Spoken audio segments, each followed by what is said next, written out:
did you know this game is like this now? So I've won you. You have not won. There's only one. This one has not gone. This one has gone home, and that one has gone home. I was there many games inside. I have 3 here, 3 here. You have 2. I can kill everyone on the field. How? Job.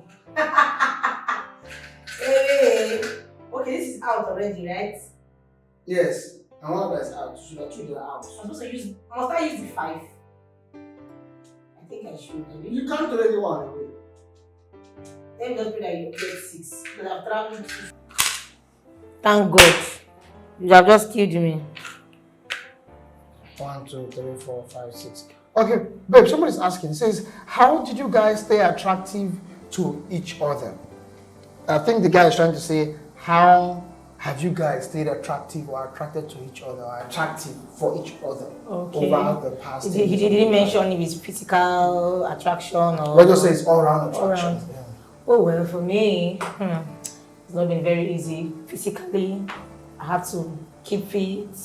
At times when I sleep very hungry, because I know that I don't want to become agado. What we call agado. But for him, I think nature has been very fair to him. He's not a big eater. He's not naturally eating. I'm conscious about what I eat. Really? Very conscious. How fat can you get? You have always been like this now. Even if you swallow cows, you still be like this. Yes, now. It's not about. It's not like me. If I eat 3 square meals now for 1 week, you see my cheeks. Oh Lord. Oh Lord. And then he just looks at me sometimes like, I'll just drop the spoon, JJ, because I know that I have tendencies of. So I'm always conscious of it, and I try to work on myself, and that's it. And then talking about intellectual ability, he has always been a very sharp guy, sound guy.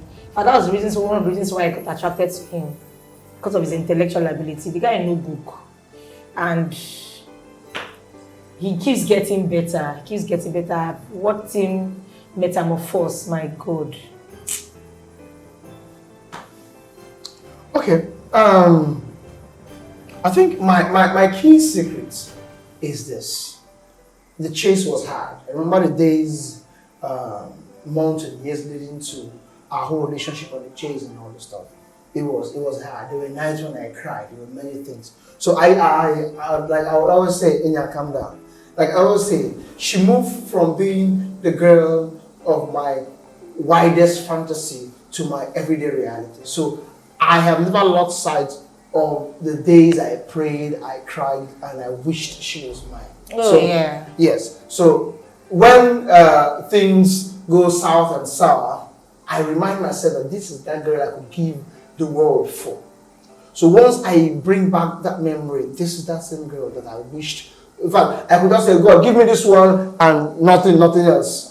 You understand? You know, as Christians, we can sing things and say things we don't mean. There's a song, if you do nothing else, yes, you have done enough. Are you really sure that's true? So there's something that God has done for you that I feel is so important that even if He does nothing else, you remain grateful forever. This is one of such. Come on now. That's the truth. So I'm always that way. So she's always that beauty. Like I say, the girl in my life's magazine. Hey, good. So that is it. Then for me, I try to make sure that I keep my best. Leadership is not just a matter of position, it's a matter of solving problems. I make sure I'm on top of my game, bring leadership with the family. Then my looks, I'm a dapper guy. Is this guy not going to get old? Yes, I'm a dapper guy. And I take these things very, very I want to conscious. say something. There was one time after I had my first son, Leo. The day I was carrying Leo, he was in front of me. No, he was carrying Leo. He was carrying Leo, coming behind me. We didn't have a car then. So we were walking down to the house on our street. And then I was very big. I was like big. You don't want it. I was just walking. Then my neighbor saw me and she said, "Oh, Madam, how you doing now? You don't come when I come visit you. You don't come when I come visit you." Hey, I just told myself, okay, very soon it will be. It can be. Your first son come visit you. I just told myself, this guy is going to be like this for as long as. So you better help yourself. And that is on the big side. My kid sister is also on the big side. So I told I was already touring that part. I told myself, you have to watch You are progressing. You were going. I told myself, even up to this moment, that time when I just losing, get this, and I tell myself, watch it. Then I tell myself, okay, take it easy. He even knows, when he looks sometimes he looks at me, but time I give that food, and he turns and looks at me, I'll just remember, remember I come visit you. Before they ask me, your first one come visit you, I'll just drop it, and we're good. I think understanding has made us not to take offense, but I'm sure some persons will get offended and but No, marriage is a journey of sincerity. What's the point of putting up a front or a show or pretending about something that was going to hurt you or come back to bite? So it's best to speak the truth. Let's speak it in love. You see, the truth mustn't be nasty. If there's something that the other person is doing that is turning you off like a pet peeve, let's open up. Like I always say, don't take each other for granted. It was a nice way of saying that your stomach is protruding.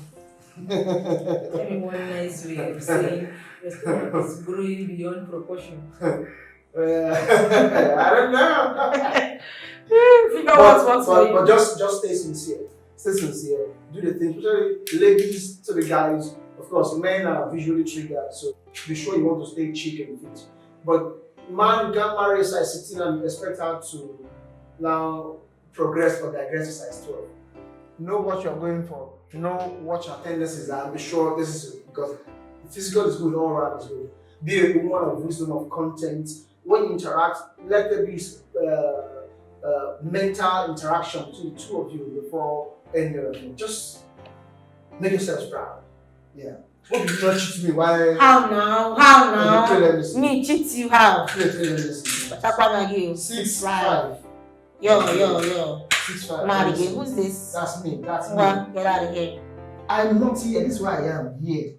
Are you sure? Yes. Play.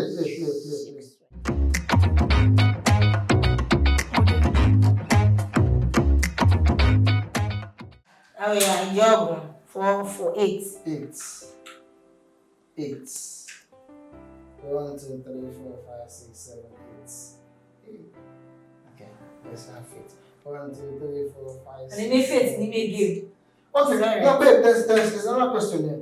Someone is saying, were there times either of you felt the other wasn't interested or show as much interest as before? Were there times when either of us felt the other person wasn't interested in anymore or wasn't showing as much interest in the relationship? Were there times? Were there times when you felt I wasn't interested? Okay, I would say basically during our first 2 years. Everything that happened in our first 2 years. That was marriage? Of marriage. Our first 2 years of marriage.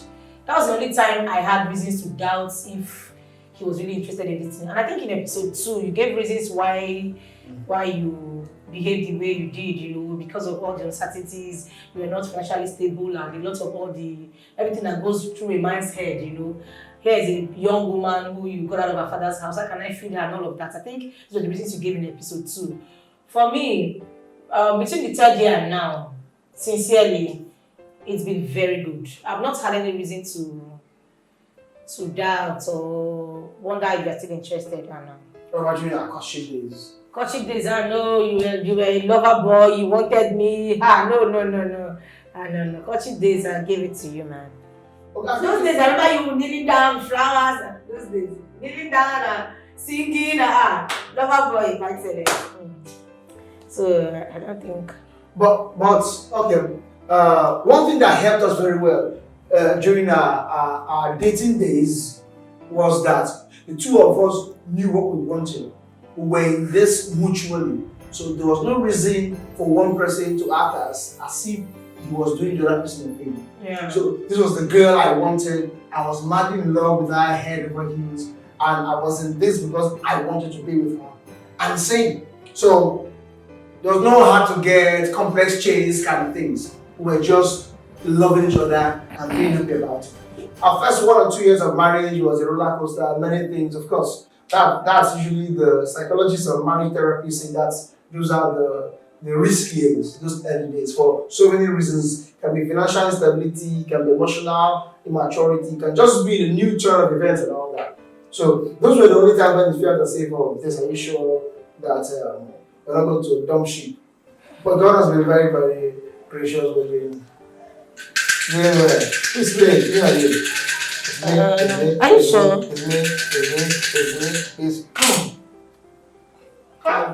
Are you sure? Are you saying I'm cheating you now?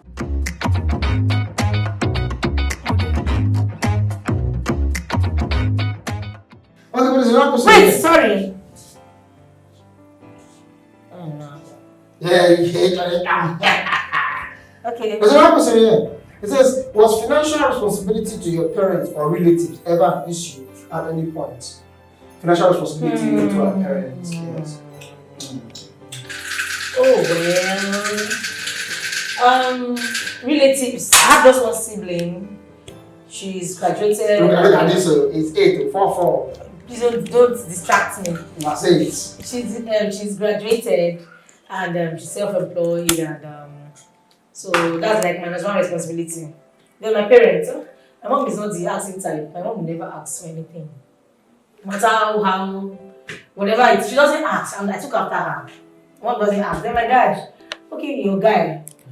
Once in a while he will tell you, my son, you know, but I don't think it has ever been a burden. God has been gracious to us.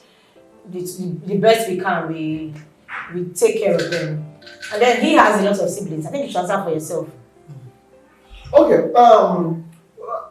What we decided to do from the one is to run equity, not equality.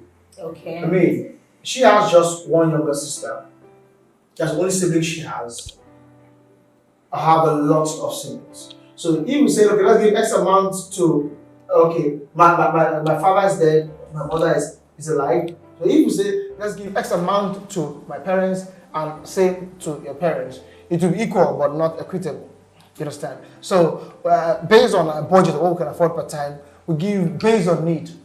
So I give to my mother, knowing that I have other siblings that will still give to her.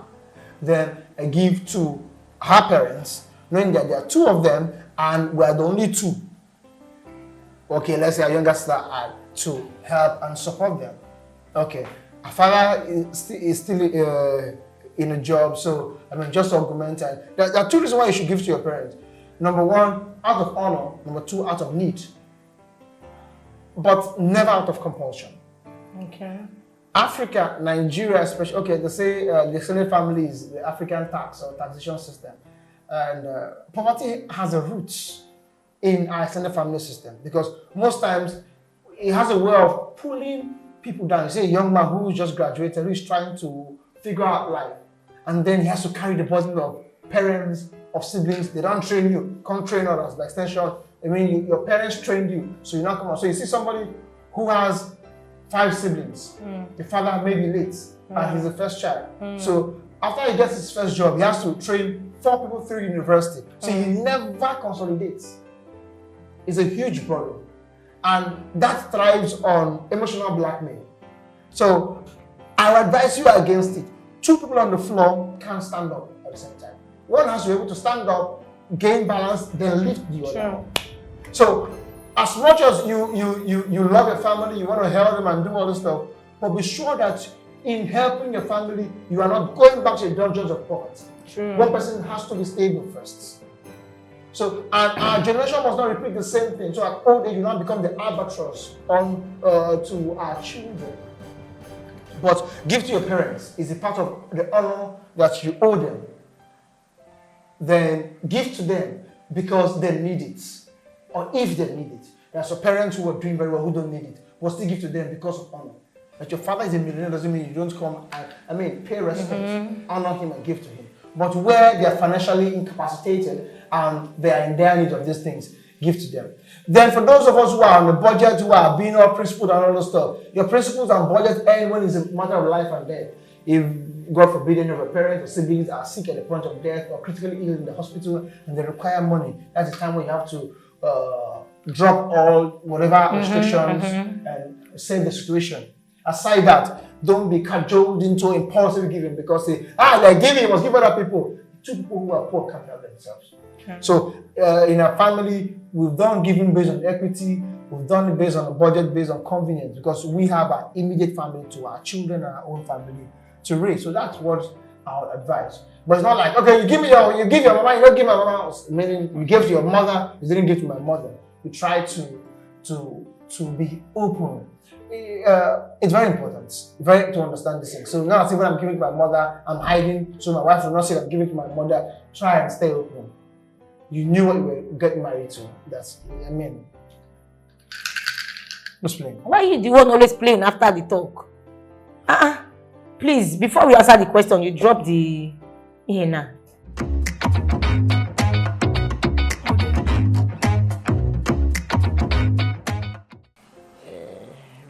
Play. Please don't rush me. Okay, there's a question here. It says, how do you and your husband manage your mood swings or the times when the other needs to be alone? Talking about mood swings. I'll play next. Let me hold No. it. Oh, I'll really? play next. I just play it now. You see, you're holding it again. Yes. When you play, you hold it. When I play, you hold it. No! Answer the question. Okay. Mood swings and time of the Do I have mood swings? Hey. I used to, but not everybody. Who is now the mood swing person now? I used to be, but not anymore. Not anymore. I am describing the mood swing. I am describing the mood swing. Okay, I don't know how that's portray mood swings now. Exhibit mood swings. So how do you be able to manage my mood swings? I mean, I don't leave him. When he just starts being all to himself and starts, I will just go and meet him. Okay, what is it? What is it? I will keep following up. I don't allow, because if I allow him, hey, what is it? Are you fine? Are you hungry? Is your head aching you? Why are you down? I will keep bothering until he comes around again. Because I'm a jolly good fellow. And then I can't join. He says, why do you always look at people's face? Even the people in my house, when they start spoiling their face, I'll be like, why is this one spoiled? What is it? Why are you doing your face like that? My husband will say, stop looking at their face. Well, that's just me. I just want to know why your face is changing. And I did to him, I did to everybody, even my children. When you start spoiling your face, I want to know why you're spoiling your face. Are you fine? So I'm always going around him and asking him, why are you doing your face like this? Do you want water? Do you want food? Are you feeling sleepy? Do you want... Big bird. Yes, can say that again. Hey, mother hen. Okay. So I don't give him space. For me, yes, I'm naturally an introvert. So I'm not a person of many words, of so much drama. I just like my life easygoing. I don't like anybody coming to my space to shake it up. So I can be very, very meticulous. So simple things piss me off. I always like my space, everything neat in the right place. I mean, I have 3 sons. You can imagine the topsy-turvy that would always come to break my serenity. And so I come into the house and everywhere is upside down and the air conditioners are left on, the TV is left on, so things like that can just put me off. Then the kitchen door is left open, this things like that. So I don't want to be angry, so I just go into my room and I won't let you be. but she'll come after you. Then for her, my wife is very energetic. She's the life of the party, life of the home. So when she's not talking, there's problem. When she's not talking, there's problem. But I also understand there's sometimes when you give somebody their space. Sometimes I need my space. Just allow me to be. So when I see that she's becoming all sulky, all naggy, I just allow her. Okay, that's have your moment. It's okay. Naturally, I don't look at people's faces. It's not because I expect him to come and say, no. Why are you like this? And you will say, I'm giving me space. Did I say I want space? So it's not the same something I do consciously, but it's a weakness or my peculiarity. I don't look at people's eyes, I look at people's faces. So sometimes I can meet somebody, we interact, and I don't know what their face looks like. I don't know how that works really, but I have to change. I remember faces. Yeah, so even if I met you 20 years ago. So especially if I'm busy or in a busy place, I just come, want to talk. I'll be all nice, courteous, talk to you, but I don't know what your face looks like. I don't know, maybe because I'm stressed. I don't know how that happens, but that's just that. So at home, I expect people to be cheerful. I want the atmosphere to be convivial and and nice If and you all carry that. your face, Yes. your business. Then if amidst all this you still want to have your space, by all means, you have a right to your privacy. You come around. You come around. So that is it. But again, if your partner is always in and out of mood swings, it might be a signal of a problem. You don't want to marry an emotional wreck or be married to an emotional wreck. So be sure that the person has a healthy emotional stability. So you don't want to be with somebody who is always in and out. And be sure you're not the one who is causing it. True. You understand? So as a husband especially, one of the things you owe your family is an atmosphere where everybody is free to be themselves, to grow. It's an ecosystem where there's no toxicity, where everybody is free to grow, and it takes more than food to grow. The right atmosphere, the right dose of love, of chastening, of correction, everything has to be just the right amount. They're not spoiled, they are not frightened. They're not spoiled, they're not frightened. So same with my wife, I make sure that, I was listening to my gongo 2 weeks ago or thereabout. He said that we are not called to deny our partners what they need most in their life. So people think that is their role in life. So if your wife loves this, you say, I'll make sure she doesn't have it. I don't want her to be spoiled. No. How do you feel when somebody is denying you what you need most in your life? How do you feel? Like a particular man that told his wife never to eat fried plantain. Yes, a friend of ours. He said that the wife was always eating fried plantain. It was becoming a problem. You understand? So, you need certain things to grow emotionally, physically, psychologically. And it's your partner's or your spouse's responsibility to make sure that that's available to you. Right? Those of love, whatever it is you like, make it available to them. So much as it's not becoming an idol, a distraction, or self-destructing. Give them what they want. Amidst all that, when they want to be alone, by all means, let them be alone. When it's becoming too much, you want to know if, because you don't want to create any lacuna, any space where the devil can drive a wedge and now increase it from just a little crack to a gaping impasse. Things can degenerate. So you want to be sure that you don't allow it to happen. After all this this, energy. can you imagine? Wow.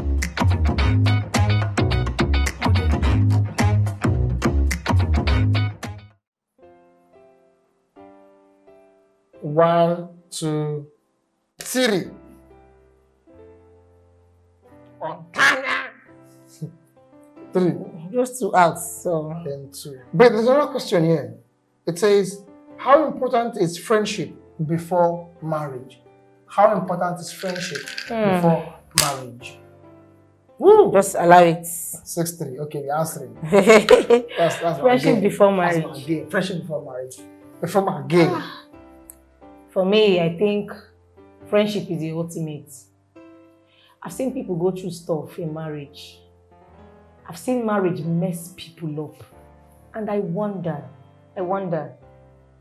if she's your friend, then it will be a problem to love her. Loving her won't be an issue at all. If your husband is your friend, then submission shouldn't be a problem. I'm not an expert, not now. But I think that friendship is very, very important. If you come to my house, you'll be envious. God help you if you are single. If you even ask my children, ask my sons, who is your mommy's best friend? They'll tell you it's my daddy. Because they know that my husband is my friend. We were friends for years before we got married. And those times, every guy that comes around me, I tell him about how this guy is liking me, this guy is, we talk about everything. And it has helped us. It has really, really helped us. Marry your friend, please. If he's not your friend, my dear, please don't marry him. If she's not your friend, don't marry her. What will you be doing in the marriage?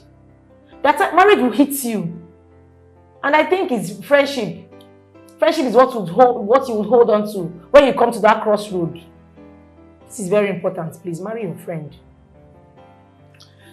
Friendship. It's a little more complex than it appears. If you want to look at transgenerational marriage realities, during the days of our fathers or our parents, marriage is still the same, love is still the same, but things keep changing every day. During the days of our parents, there were no serious long courtships and all this stuff. They just got betrothed, even without knowing the person, got married, and they lived well, or so it seemed. Maybe because separation and divorce was a taboo No matter how bad things were, just stick there and stay there. I mean, I'm not a pundit of marriage. I'm not a married pundit. I wasn't there. But that is what we know. But there are two ways. If you get the privilege to court somebody or date somebody for a long time before you are married, it's a huge advantage. So you want to be sure that you know who they are, understand them, become friends with them. That would also be... Can I ask you a question? Sorry to cut you short. Is it possible for somebody to pretend for so long? Because sometimes I hear things and I wonder, like, how can you say you dated this person for this long and then you don't know this person? And you are total strangers. So what were you doing? Like, and you claim to be friends, you claim to have dated, and it gets me really, really confused sometimes. And there are people who just date for 6 months and they're happily married. People can pretend.